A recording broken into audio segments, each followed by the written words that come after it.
صدري ويسر لي أمري واحلل عقدة من لساني يفقهوا قولي. أما بعد. Yang berusaha mengisi surau serta dengan ahli jawatan kuasanya. Sambut kaulah tuan-tuan imam, ketua-ketua masyarakat, tuan-tuan haji, puan-puan hajat, puan-puan, hadirin, hadirat yang dirahmati Allah Subhanahu wa taala sekalian. Alhamdulillah tuan-tuan dan puan-puan, seperti biasa kita sama-sama panjatkan kesyukuran kepada Allah Subhanahu wa taala di atas segala nikmat yang Allah Taala kurniakan kepada kita sampai ke saat ini. Syukur kita kepada Allah Subhanahu wa taala kerana telah memilih kita di kalangan orang-orang yang mendirikan solat fardu secara berjamaah, dan juga syukur pada Allah kerana memilih kita untuk menjadi ahli dalam majlis ilmu serupa ini. Mudah-mudahan umur kita yang ada bagi tidak tahu berapa lagi tempoh itu tuan dapat kita manfaatkan sebaiknya. Kalau kita susah ke dunia itu tuan, tak ada duit, boleh pinjam ke orang. Tapi kalau kita susah di akhirat, tak ada pahala, tak ada orang yang nak pinjam pahala daripada kita. Jadi susah di dunia ni ada jalan keluar. Tapi kalau sampai kita susah di akhirat nanti, kita tak ada jalan keluar langsung. Sebab itulah masa kita ada di dunia ni tuan-tuan, jangan sia-siakan umur kita. Mudah-mudahan ingatan yang sedikit ini membawa manfaat yang banyak untuk diri kita semua. Mudah-mudahan. Allahumma amin. Jadi malam ini tuan-tuan kita bincang tentang sirah kitab Hayatus Sahabat. Kita bermula pada muka surat yang ke-41, barengan yang bawah sekali itu, Wahab.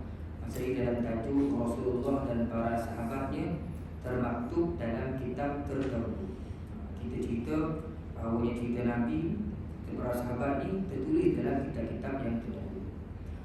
Bismillahirrahmanirrahim. Wahab bin Munabbih pernah meriwayatkan. Jadi ini satu riwayat daripada Wahab bin Munabbih.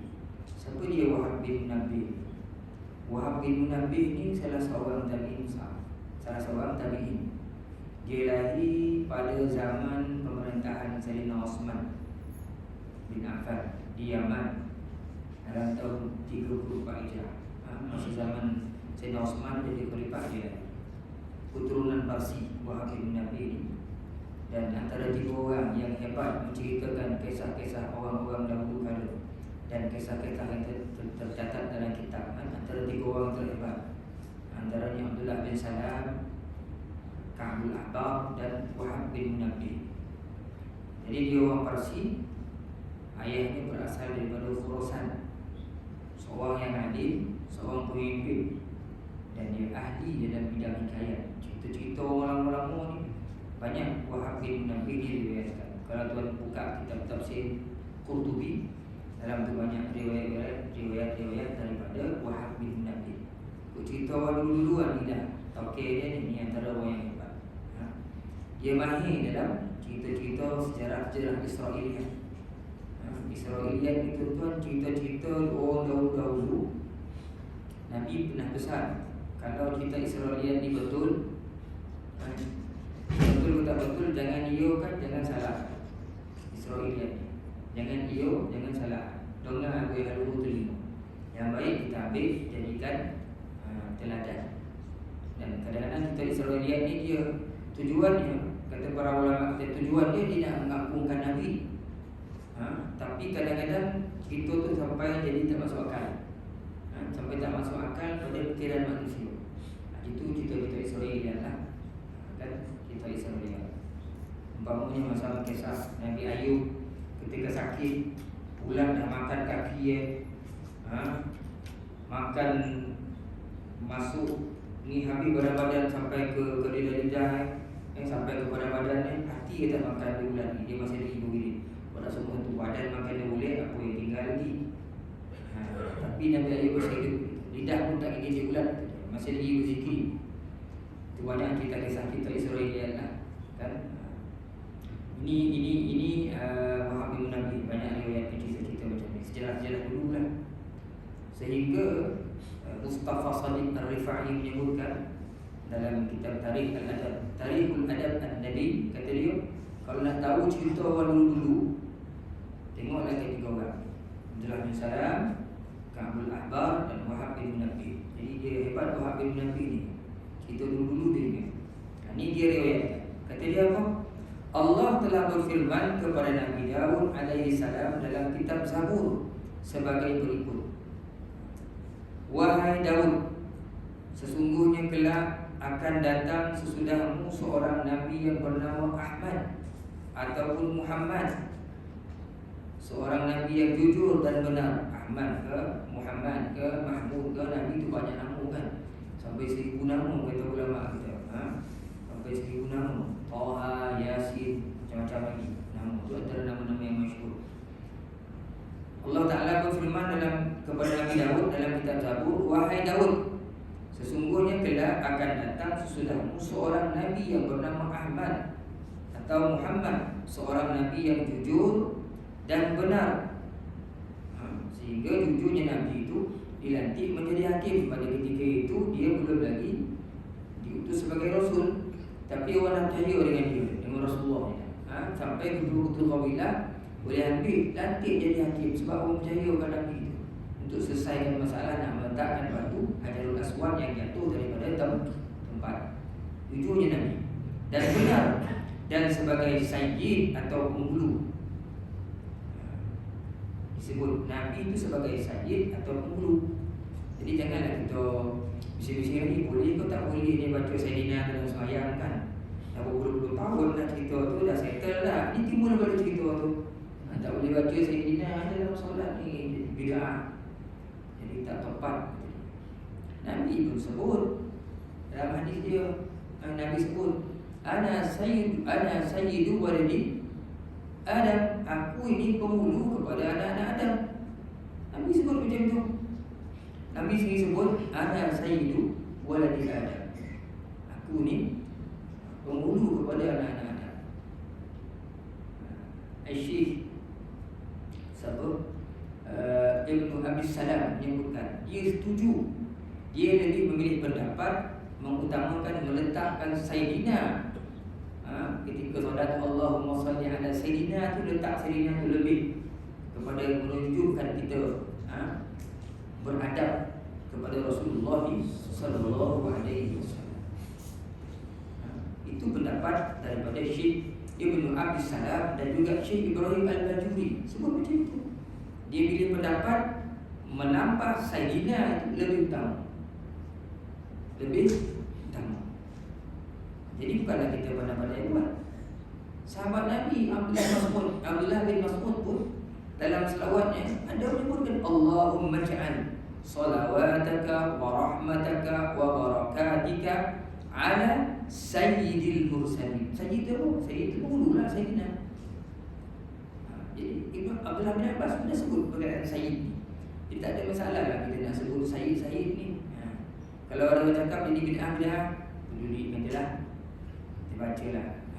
Dulu-dulu pun dah settle masalah. Jadi timbul benda-benda lama ni timbul balik zaman sekarang kan.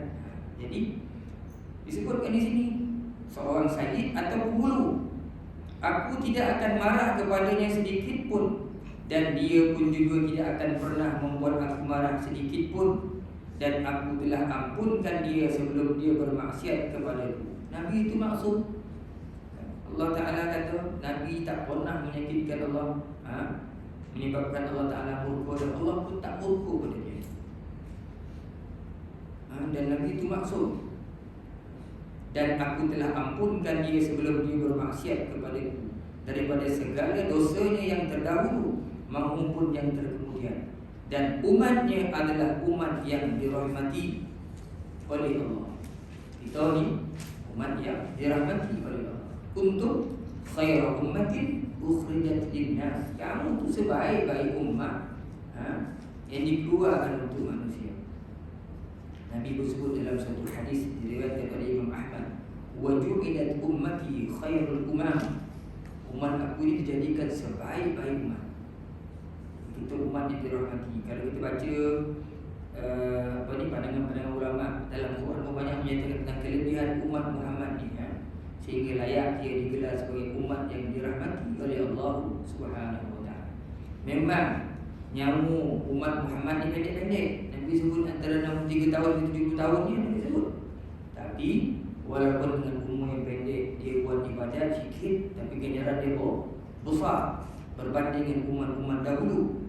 Dia buat umur ni panjang, umur mereka panjang, tapi ganjaran pahala ibadah tidak seperti ganjaran pahala ibadah yang dikurniakan kepada umat Muhammad sallallahu alaihi wasallam. Sehingga kelebihan malam Lailatul Qadar itu hanya ada pada umat Muhammad sallallahu alaihi wasallam.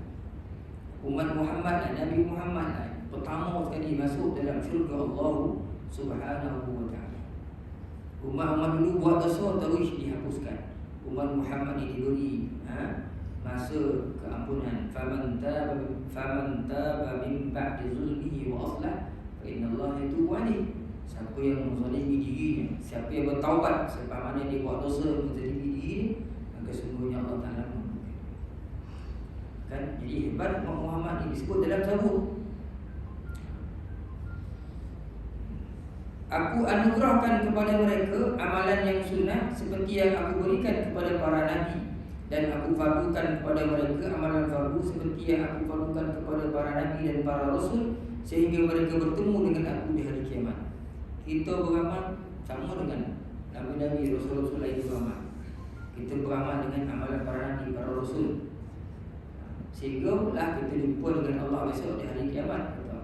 Sedangkan sinar cahaya mereka itu seperti sinar cahaya para nabi, sehingga pada firman-Nya, wahai Daud, sesungguhnya aku muliakan Muhammad dan umatnya melebihi daripada sekalian umat yang lain. Ini dipetik daripada kitab Al-Bidayah. Tuan-tuan tengok nombor 5 tu kat belakang kan. Jadi umat Muhammad ni diampunkan dosa dia, dirahmati dia. Saya sempat tengok dalam kitab hadis kursi yang saya catatkan di sini tuan-tuan, mafhum hadis tu. Dalam hadis kursi itu Allah Taala berfirman, kata Rasulullah, Allah Subhanahu wa taala berfirman, wahai anak Adam, sesungguhnya engkau berdoa kepadaku dan memohon kepadaku, maka aku akan ampuni engkau.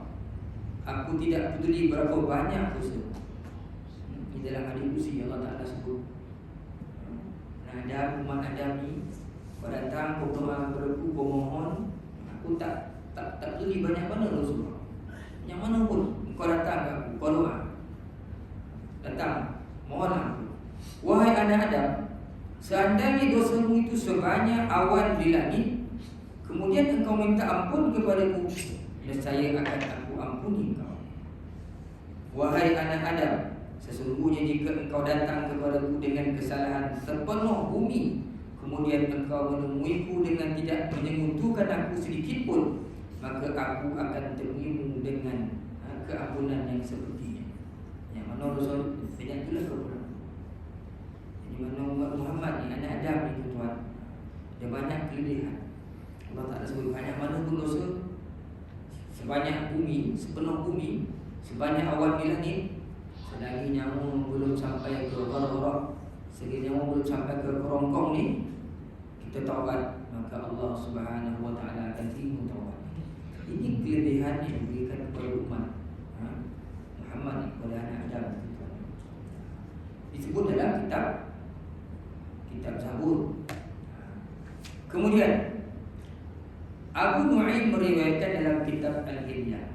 Jadi Abu Nu'aim ini sebenarnya adalah nama dia Abu Nu'aim Al-Asbahani. Ada yang sebut Abu Nu'aim Al-Asbahani. Asbahan pun boleh sebut, Asbahan pun boleh sebut.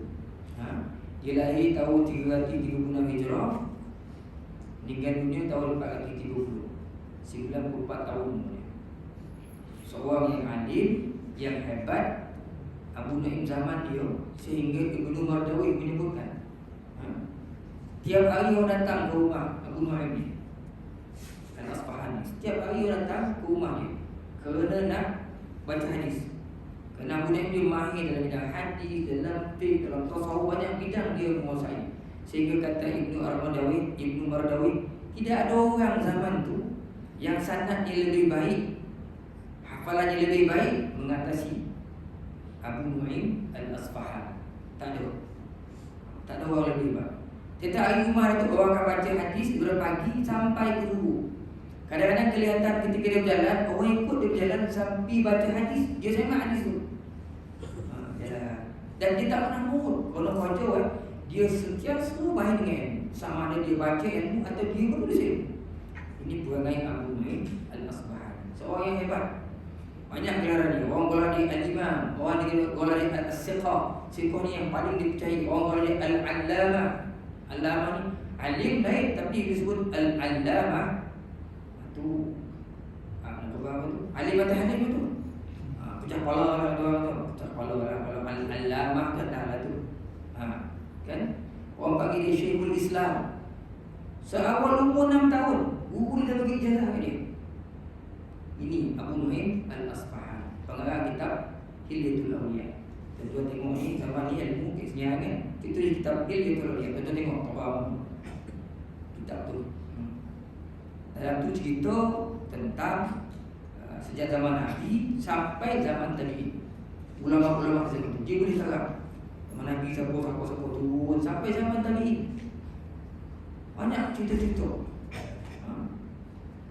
Saya suka semua cerita. Saya suka kalau kitab ni tuan baca tentang dia, bagaimana dia menceritakan tentang Uwais Al-Qarni. Oh, banyak sangat cerita Uwais Al-Qarni ni. Kita tahu sikit je, tapi kita baca kitab tu banyak sangat perkara yang berlaku dengan Uwais Al-Qarni. Cuba tuan-tuan tengok. Ada lagi kitab lain tak ada pula dah. Boleh cari di pasaran, pasar Arab mungkin ada yang terjemah tu. Ini Abu Nu'aim Al-Asfahan, orang hebat. Kata dia tuan, daripada Sa'id bin Hilal bahawa Abdullah bin Amr pernah berkata kepada Ka'ab Al-Ahbar. Ini seorang lagi ni Ka'ab Al-Ahbar ni. Daripada Sa'id bin Hilal bahawa Abdullah bin Amr pernah berkata kepada Ka'ab Al-Ahbar. Yang diriwayatkan Abu Nu'aim dapat daripada Sa'id bin Hilal bahawa Abdullah bin Amr pernah berkata kepada Ka'ab Al-Ahbar, khabarkanlah sifat-sifat Rasulullah. Jadi orang tanya Ka'ab Al-Ahbar. Jadi Ka'ab Al-Ahbar ni salah seorang lagi, 3 orang ni, Ka'ab Al-Ahbar, Wahab bin Nabi, Abdullah bin Salam. Kau cerita dulu 3 orang lah topik kan. Jadi orang tanya Ka'ab Al-Ahbar, sifatkanlah bagaimana Rasulullah SAW. Hari ini banyak orang menyalahkan Ka'ab Al-Ahbar tak boleh terima dia ni. Ka'ab Al-Ahbar ni, siapa Ka'ab Al-Ahbar ni? Ka'ab Al-Ahbar ni asal dia Badri, duduk di Palestin. Tapi sebelum ayah meninggal, ayah posan kat dia supaya beriman dengan Nabi akhir zaman, seperti mana yang tercatat dalam Taurat dan dalam Injil. Muhammad namanya, pokoknya beriman. Ka'ab Al-Ahbar. Sehinggalah dia pegang wasiat ayah. Sehingga ada salah seorang tentera Islam membaca ayat. Pada dia baca ayat, ya ayyuhallazina aminu bima nazzalna musaddiqan lima ma'akum min qabli an natmisa wujuhan fanaruddaha ala adbariha aw nal'anahum kama la'anna ashabas sabt wa kana amrullahi maf'ula. Didengar salah seorang tentera Islam baca ayat ni. Itu yang musuh Islam. Sebab dia takut bila baca ayat. Sedangkan dia Badri, dia tahu isi kitab Taurat, Injil, dia tahu. Tiba-tiba dengan ayat Quran, wahai orang-orang yang diberikan kitab, yang lagi nak beri kitab, aminu bima nazzalna.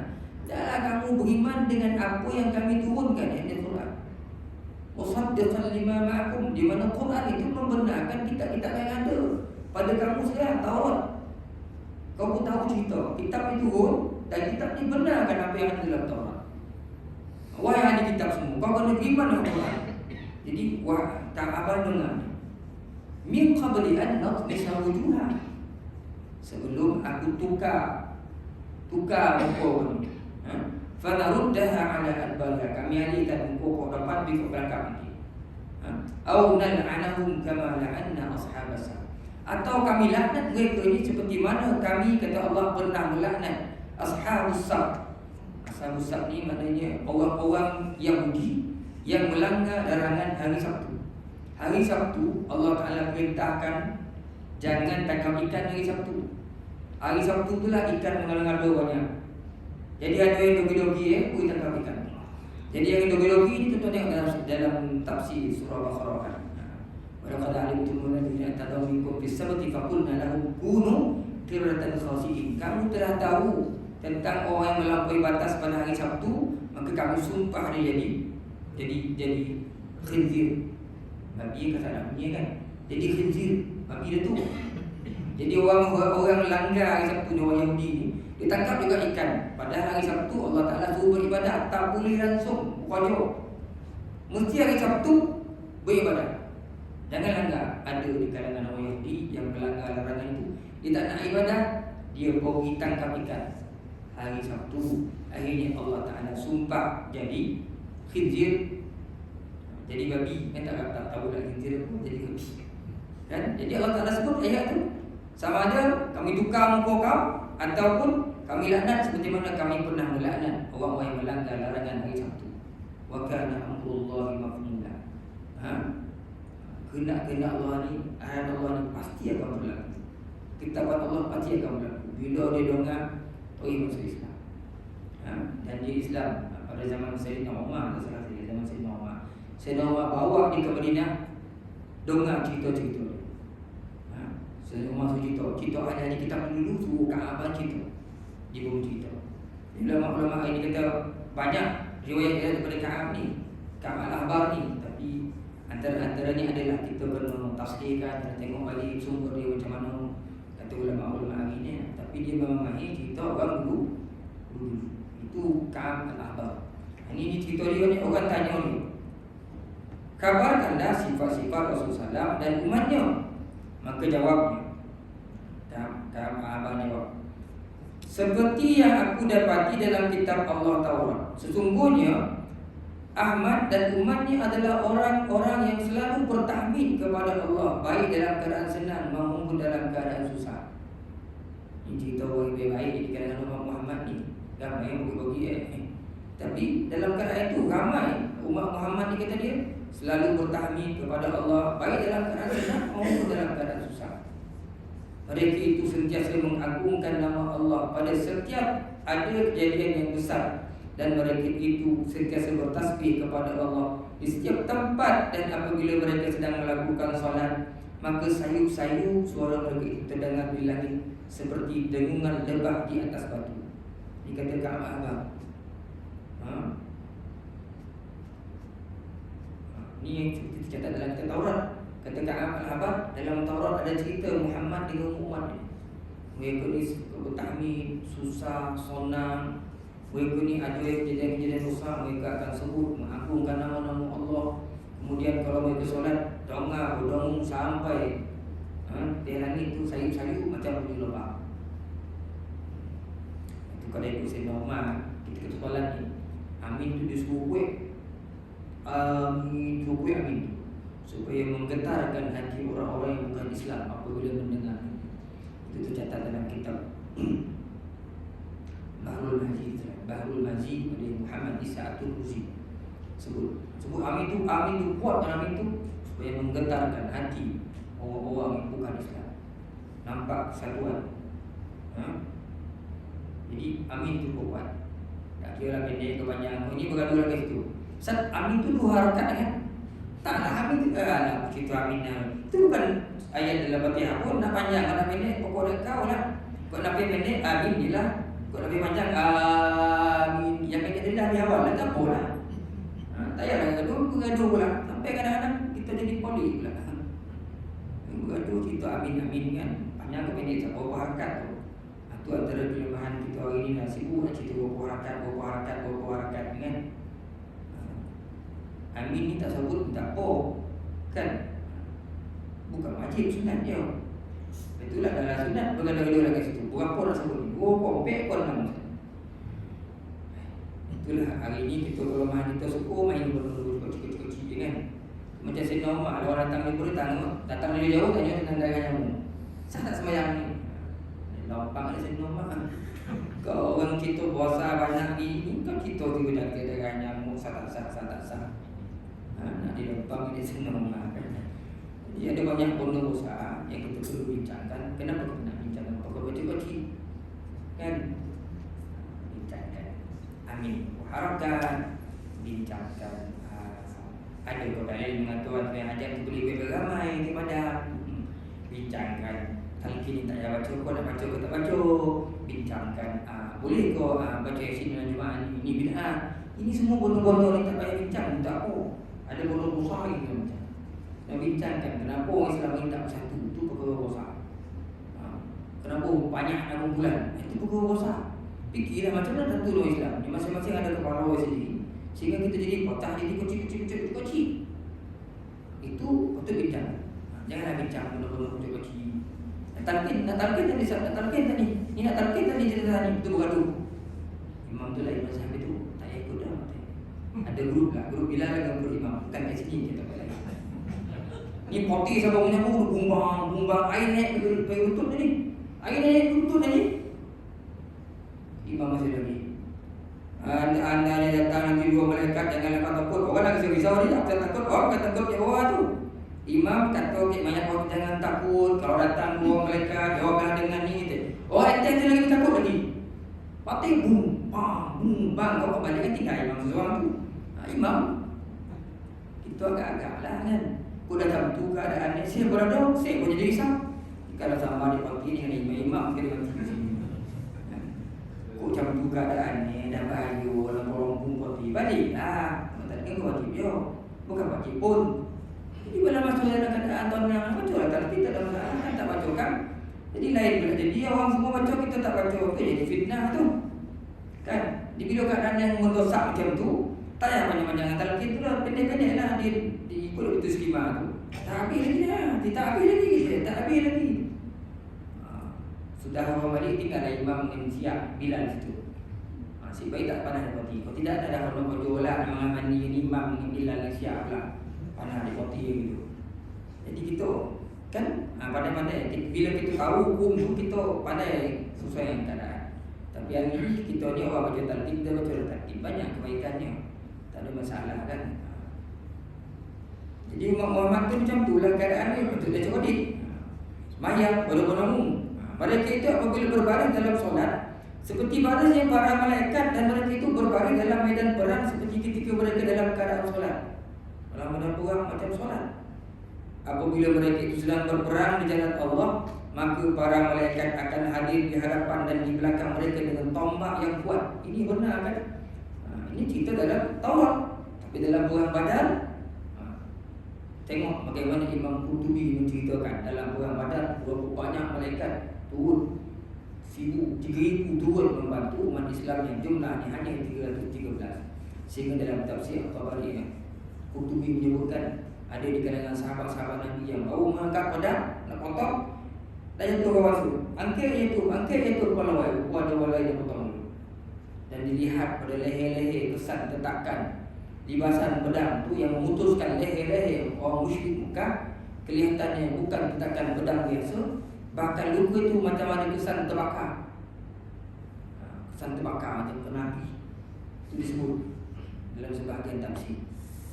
Bantuan daripada para malaikat. Kita tabih tak ada kesan terbakar. Jadi itu disebutkan dalam tafsir kita sebagai kitab tafsir. Maknanya ada bantuan daripada Allah kepada sahabat-sahabat Nabi ketika perang. Benar seperti mana tercatat dalam Taurat. Dan apabila mereka itu telah masuk ke dalam kancah medan pertempuran, maka Allah akan hadir untuk menaungi mereka seperti sinar yang sedang menaungi bayangannya, dan mereka itu tidak mundur daripada medan peperangan sedikit pun. Di dalam Taurat, kita tengok dalam sini peperangan Nabi. Peperangan mana yang Nabi kalah? Uhud itu kan. Dalam Uhud itu dia bukan kalah tu, total dia tak kalah tu. Nabi balik tu, Nabi pergi balik baca Abu Sufyan tentera sampai sepadan Mekah. Dalam buah-buah yang lain nak kan? Kerana Allah menaungi mereka semua. Dengan sanad yang lain juga melalui Ka'ab al-Ahbar, dikatakannya umat ini adalah umat yang selalu bertahmid kepada Allah dalam segala keadaan, dan mereka juga selalu bertakbir dan mengagungkan nama Allah pada setiap ada kejadian yang besar. Kita tahulah apa maksud pada setiap ada kejadian yang besar ni. Boleh juga kita nak fahamkan apa-apa peristiwa-peristiwa besar yang berlaku. Nama Allah, takbir, tahmid, tahlil ini akan selalu disebut diagung-agungkan. Itu Isra Mi'raj, Maulid Rasul, apa lagi? Isbu Sya'ban, Lailatul Qadar, kan? Ada yang banyak sebenarnya umat Muhammad ni dia rajin mengagungkan nama Allah, bertakbir, bertahmid. Dan gembala mereka yang berada di bawah terik matahari juga dapat mendirikan solat 5 waktu yang tepat dalam waktunya. Atau juga kami gembala apa pun, bila waktu solat masuk, mereka sembahyang dalam waktu. Tak pernah tinggal, kata khabar ni. Walaupun mereka itu sedang berada di tempat sampah yang memotorkan diri mereka di tengah hari, namun pada waktu petang mereka akan bersuci diri dengan jalan berwudu. Demikianlah khabar ini juga diriwayatkan dengan sanad yang lain daripada sumber Ka'ab al-Ahbar secara panjang. Ini cerita tentang Ummah Muhammad ni, macam mana pun dia berkojo, walaupun badan kotor, dia akan ambil wudu dan dia orang akan solat juga.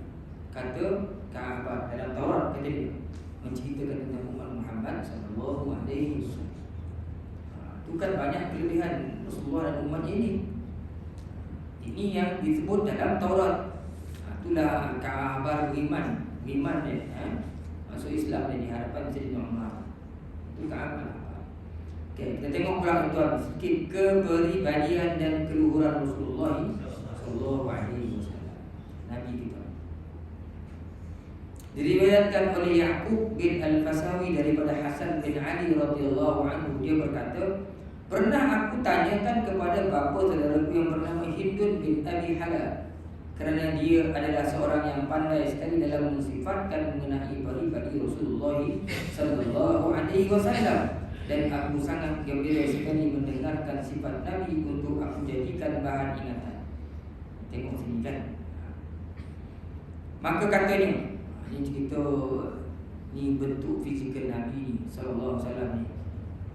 Rasulullah SAW adalah agung dan diagungkan. Agung dan diagungkan. Wajahnya berkilauan bagaikan, bukan buayan purnama, tak ada buaya.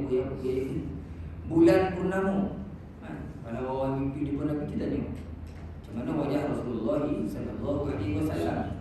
Mesti yang kita akan cakap, kalau boleh Ustaz, kita nak sekali lagi mimpi. Untuk kita yang mimpi jumpa Rasulullah ni, dia akan cerita dengan, bila mereka cerita tentang Nabi ni, mereka akan cerita dalam keadaan seronok. Dan kita hanya boleh mendongak, imagine. Kita tak sampai maksud selain kita tak dapat melihat wajah Nabi Muhammad sallallahu alaihi wasallam dalam tidur kita. Sebab tu saya selalu sebut, tidur tu ambil wudu, doalah. Ya Allah Tuhanku, tak tahu bersyarat, doa dalam bahasa Melayu, ya Allah Tuhanku, rezekikan untuk melihat Nabi Muhammad sallallahu alaihi wasallam dalam tidur. Bukan satu perkara yang mustahil, kerana orang dulu dah cukup ramai sahabat Nabi, bukan sahabat-sahabat kita, yang ulama-ulama, saudara-saudara kita yang melihat Rasulullah sallallahu alaihi wasallam dalam tidur. Antara imam qiraat ada seorang, saya lupa nama dia. Nabi lupa, Nabi sebut, bercakap, masuk air udah Nabi dalam mulut dia. Lepas tu dia bangun pagi tu, dia bercakap dengan sahabat wangi. Orang tanya, kau ni minum air punya wangi ke tak? Rasulullah bercakap, masuk air Nabi dalam mulut aku, jadi mulut aku jadi wangi. Kan? Jadi orang-orang tasawuf tuan-tuan, dia jumpa Nabi sebelum mati, jadi wajib. Kita jangan wajib pelan-pelan kan. Kamu Rasul kita semua kan tak jumpa Nabi, dah mati tak jumpa Nabi. Dia orang tasawuf ni, bagi dia macam semacam wajib melihat Nabi dalam tidur. Sehingga adalah kata-kata yang kita tak sedap nak dengar, bukan nak kita ni orang awam. Kalau dengar kawan Nabi kita kan, nak bayangkan kecintaan kepada Rasulullah SAW kan. Tak nak sesuatu kat sini, takut nak dengar kan. Tapi mana kita doa supaya kita sebelum kita mati dapatlah kita melihat Nabi sallallahu alaihi wasallam. Cara yang paling baik, saya pernah sebut tuan, cara paling baik jumpa Nabi, kena banyakkan salawat. Banyaklah salawat kepada Nabi Muhammad sallallahu alaihi wasallam. Insya-Allah ni Tuhan, bila kita sungguh-sungguh, Allah Subhanahu wa taala akan izinkan kita melihat Nabi Muhammad sallallahu alaihi wasallam. Budak sekolah pun selawat banyak-banyak pun dah ramai-ramai dan mimpi pun Nabi. Budak sekolah Nabi boleh, kerana walaupun dia budak sekolah, dia rajin daripada selawat. Akhirnya dia bertemu dengan Rasulullah SAW. Saya ingat lagi antara guru kita yang mahir menyebutkan, kalau nak selawat dengan ngiti ayam, buat tu sampai 40 hari. Tapi jangan 40 hari berhenti. Tak ada berhenti pun, tu yang berhenti kan. Habislah, buat lagi. Kalau dalam tarikat Ahmadiyah ni dia ada satu selawat, selawat Al-Basit diberikan, baca sekali kali sebelum tidur sekali kali. Panjang-panjangnya lebih kurang tak sampai satu kedai for lah, kutu budak tu, lebih kurang macam tu lah, 3 suku lah lebih kurang. Selawat Al-Basit dibaca sebanyak 100 kali sebelum tidur. Itu untuk mimpi lupa Rasulullah. Jadi ulama-ulama kita ni sekarang sebab berdasarkan pengalaman ni, selawat Al-Basit. Hari ni payah tuan tak ada kitab pun tak apa. Telefon ada tulis selawat Al-Basit. Kan asyik tengok YouTube dia, tak ada lebih popular tulis selawat Al-Basit, tengok. Mungkin ada keluar macam-macam kan, ramai sahabat-sahabat kita yang upload ilmu ni banyak. Telefon ni kita gunakan macam mana. Kalau kita pandai gunakan, dia akan buat kebaikan lah. Kalau tak betul gunanya. Tetapi sumber pun ada yang buat juga. Kan telah ambil sumber kan, kita ambil daripada tak siapa-siapa orang kan, biar kita kena. Sebab hari ni banyak orang gunakan telefon ini untuk sebarkan dakwah dan fahaman-fahaman yang tak sesuai dengan pendapat pandangan ulama-ulama di kalangan ahli sunnah wal jamaah. Jadi susah kita nanti. Susah kita.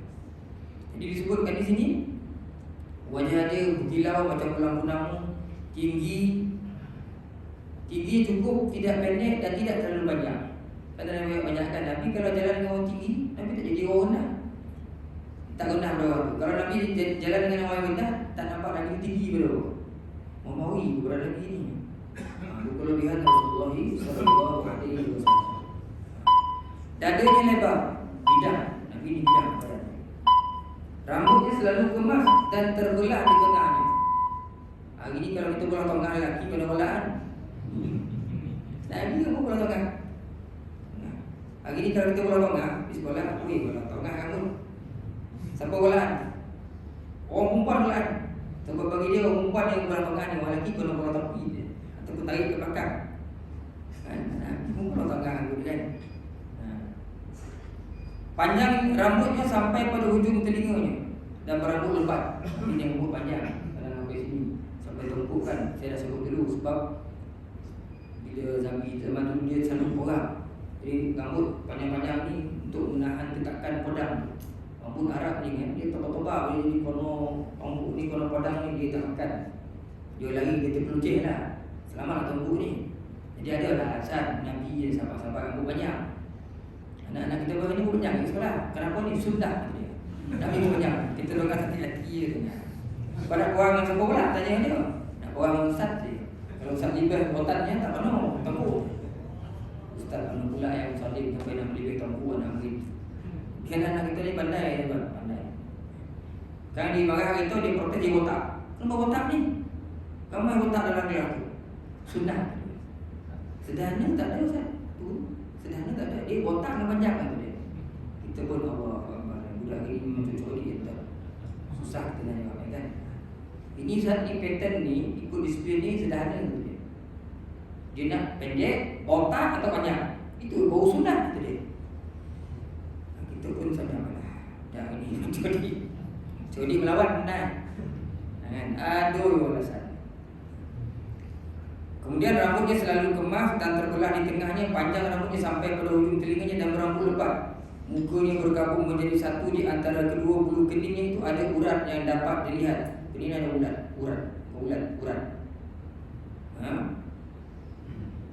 Waktu baginda marah, bila marah urat antara bulu kening urat merah nampak. Hidungnya membongkok tinggi di tengahnya dan kecil lubangnya nampak sekali padanya cahaya. Sehingga orang memperhatikannya menyangka hidungnya begitu mancung. Janggutnya lebat. Ini fizikal Nabi. Janggut Nabi lebat. Bola matanya sangat hitam sekali. Cerita janggut ni sebenarnya tuan. Janggut ni sekurang-kurang janggut ni kita boleh tarik lah. Boleh jemput lah. Jangan janggut tu pendek pun lah. Nak tarik pun tak ada kan. Bayar-bayar. Bagi panjang lebih bagus lah kan. Nabi syukur janggut ni. Nabi syukur orang janggut ni. Janggut jangan buang. Trim dia. Trim kan. Bola matanya sangat hitam sekali Nabi. Kedua pipinya lembut dan halus. Mulutnya tebal, giginya putih bersih dan jalan. Macam mana bayang itu? Orang yang jumpa Nabi, dia akan nampak lah kan macam mana keadaan Nabi. Pada dadanya tumbuh bulu halus. Lehernya indah seperti berkilauan saja. Bentuknya sedang, agak gemuk dan lincah. Antara perut dan dadanya sama rata. Perut Nabi dengan dada sama rata. Perut kita lebih tinggi daripada dada. Ingat ibu sebut, kau nak tahu perut kau tu sama dengan perut Nabi je, kau tidur je. Bila kau tidur, perut kau sama dengan dada kau. Salah tu bukan Nabi dia perut dia. Ialah bila perut kita naik, kita tidur dah tak jadi sama rata. Tapi orang yang perut tak naik ni, bila tidur, perut dia akan jadi kompik dada tinggi. Itu tanda orang perut dengan dada sama. Tapi kalau kita tidur, sama lah rata perut dengan dada besar. Itu bukan perut Nabi tu, perut kita. Hamil yang tidak ada hasilnya. Saya boleh bayangkan kata-kata perut itu. Saya tertolongkan kawan beragak. Awak tu memang mau jadi ustaz juga memang perut naik kan. Tapi tak nampak lah sebab kita tak badan besar. Kalau badan besar nampak ni kan. Kata guru kita sahabat-sahabat ni, hamil yang tiada hasilnya ni. Awak dulu ketika tak faham dia tu baru faham. Tapi perut Nabi tu dia kata, maknanya kalau orang perut, nak cakap kalau kita perut tidak buncit, bila kita tidur perut tu akan jadi rendah, kompis tu. Tidak. Tapi kalau kita berdiri dia sama. Kalau kita tidur perut sama rata dengan dada, ketahuilah. Itu tanda perut itu telah lari. Jadi pada sifat perut Nabi Muhammad sallallahu alaihi wasallam. Dadanya lebar. Nabi ada dua bidang kan. Di antara dua bahunya melebar, tulangnya besar. Di dalam bila Nabi bergusti ni kan, Nabi itu sunnah Nabi bergusti ni, Nabi tak kalah. Kulitnya bersih antara dada sehingga ke pusatnya, ditumbuhi dengan bulu halus seperti garis.